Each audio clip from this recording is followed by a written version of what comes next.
শোনো, তোমাদের যে তখন বললাম আমার নাক ফুটবে, আর আমি নাক ফুটিয়েও নিয়েছি।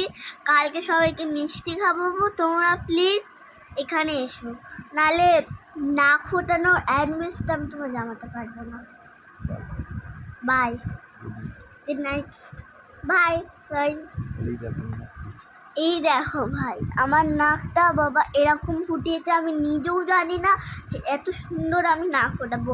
আমার বাবা বলছে যে আমার আমার পুরো দুর্গা মার মতন লাগছে, মাও বলছে সুন্দর লাগছে। মা আগে বলছিল মোটামুটি লাগছে, কিন্তু না, সুন্দরই লাগছে।